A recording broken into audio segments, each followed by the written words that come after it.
সূরা হচ্ছে সূরাতুল কাউসার। অনেক সময় আমাদের স্বামী আমাদের কথা শুনে না।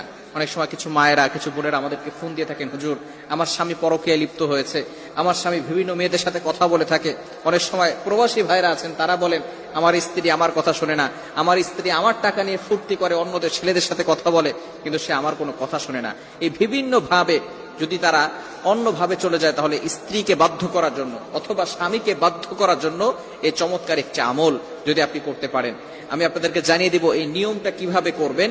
আবার অনেক সময় সন্তান কথা শোনে না, অফিসের বস শুধু আপনার উপর অত্যাচার করে, জুলুম করে, নির্যাতন করে, যার কারণে আপনি কঠিন বিপদের ভিতরে পড়ে আছেন। যদি আপনি এই আমলটা করতে পারেন, অবশ্যই আল্লাহ তাআলার পক্ষ থেকে সুন্দর একটা ফলাফল আসবে। 21 দিন এই আমলটা করবেন। আমলটি করবেন কিভাবে আমি আপনাদেরকে ভালো করে বলে দিচ্ছি। প্রথমে আপনি ওযু করবেন, পবিত্র অবস্থায় থাকবেন, অবশ্যই পবিত্র থাকতে হবে। এরপর আপনি ফজরের নামাজের পরে অবশ্যই ফজরের নামাজ পড়বেন, কারণ ফজরের ভিতরে বরকত রয়েছে।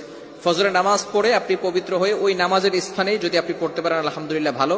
আর যদি সেখান থেকে উঠে অন্য কোনো কাজ করেন, তারপরে ওযু অবস্থায় যদি সেখানে বসেন, কোনো সমস্যা নাই, পড়তে পারবেন।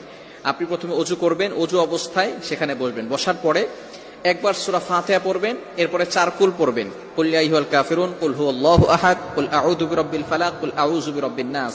এটা পড়ে আপনার বুকে ফু দিবেন এবং পুরো শরীরকে মাসাজ করে দিবেন, আপনার শরীর বন্ধ হয়ে যাবে।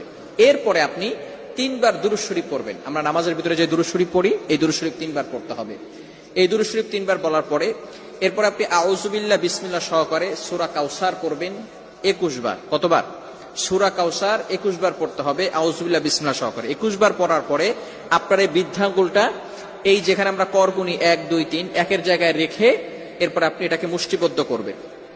এরপরে আপনি সূরা কাউসার 21 বার পড়ার পরে সেখানে ফু দিবেন। ফু দেওয়ার পরে যাকে আপনি বাধ্য করতে চাচ্ছেন হালাল ভাবে, অবশ্যই হালাল ভাবে হতে হবে, হারাম ভাবে করলে কিন্তু হবে না, অবশ্যই হালাল হতে হবে। যাকে আপনি বাধ্য করতে চাচ্ছেন তার নাম 7 বার পড়বেন এবং তার পিতামাতার নাম 1 বার পড়বেন, এবং আপনি মনে মনে চিন্তা করবেন যে আমি তাকে হালাল ভাবে বাধ্য করতে চাচ্ছি এবং কোরআনিক ভাবে তাকে বাধ্য করতে চাচ্ছি। এরপরে এভাবে অনেক সময় ধরে রেখে, কিছু সময় ধরে রেখে আপনি আবারও 3 বার দুরূদ শরীফ পড়বেন, তারপরে হাতটাকে ছেড়ে দিবেন। এরপরে আপনি আল্লাহ তাআলার কাছে দোয়া করবেন। এই আমল যদি আপনি করতে পারেন ইনশাআল্লাহ 21 দিন টানা আমল যদি করতে পারেন, অবশ্যই আল্লাহ তাআলার পক্ষ থেকে ভালো একটা ফলাফল আসবে। তবে এটা হালাল ভাবে করতে হবে, ইয়াকিনের সাথে করতে হবে। যদি কারো ইয়াকিন না থাকে, কোরআনের প্রতি যদি কারো বিশ্বাস না থাকে, তাহলে কিন্তু কঠিন মুসিবতের ভিতরে পড়ে যাবেন। ইয়াকিন থাকতে হবে কোরআনের প্রতি এবং আল্লাহর প্রতি, যে আল্লাহ তাআলা অবশ্যই আমাকে কোরআনের মাধ্যমে সাহায্য করবেন। এবং হালাল পন্থা থাকতে হবে, হারাম কোনো কাজ করা যাবে না। বিশেষ করে ইয়াং পিপল যারা আছে, এটা শোনার পরে তারা একেবারে খুশিতে আত্মহারা হয়ে যাবে যে আমি আমার গার্লফ্রেন্ডকে এবার বিয়ে করার জন্য অথবা গার্লফ্রেন্ডকে পটানোর জন্য আমি পুরা ভালো একটা আমল পেয়ে গেছি। খবরদার, এটা করা যাবে না।